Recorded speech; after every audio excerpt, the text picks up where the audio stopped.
Social media is having a big impact in lots of areas of society, and politics is no exception. But how are the parties adapting what they do in that traditional forum, the House of Commons, to this new electoral battlefield? Here's Emma Vardy. These days, the parties just love delivering short sound bites to your social media feed.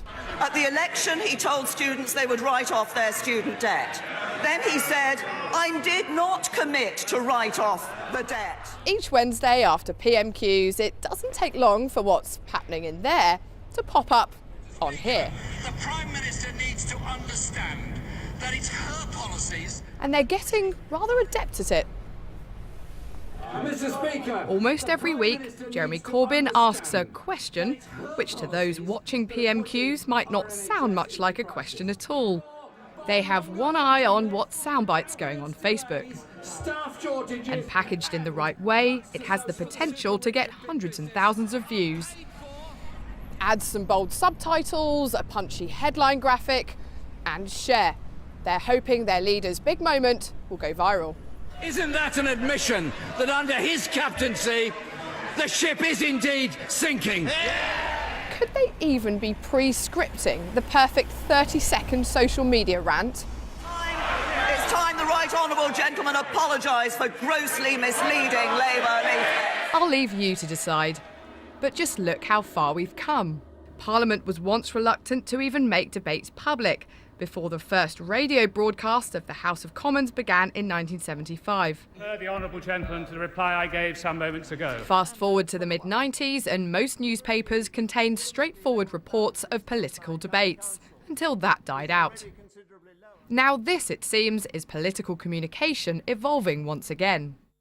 So I think that they're desperately trying to change the way they actually try to communicate, especially trying to reach young people, and try and make it more sensationalist, more adversarial, and really a very, very simple single message. 23,000. The Conservatives successfully targeted voters using Facebook in the 2015 election campaign, helping them to an unexpected victory. But last year, Labour appeared to have done far better online. Well, I think politicians are trying to reach people on social media who are exactly the opposite, frankly, who watch daily politics on a Sunday. They're younger, they've got a changed media diet, they're not actually necessarily watching much television and certainly not necessarily consuming much political content. So, I mean, sound bites are nothing new. I think now what we're simply seeing are sound bites being weaponised for social media as much as they've been used in mainstream media up to now.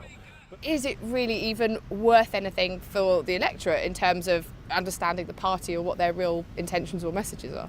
I mean, I think there is a fear that, you know, having to fight above all these algorithms, fight above the unbelievable noise of social media is actually simplifying messages down to something which isn't even a message at all. You know, it's simply a wham bam, really reducing politics even more than PMQs itself down to kind of a Punch and Judy show. But, you know, digital world is an amazing new form of engagement. It's where plenty of people go to learn about politics, and where some people only learn about politics. And of course, if we're actually going to get successive generations to actually care about politics and have something to do with it, politics needs to transfer onto the digital world. We are putting record funding into the NHS and record funding into... So next time you spot a certain kind of rant over the dispatch box, you'll know they're speaking to the people who might just come across it later on Facebook.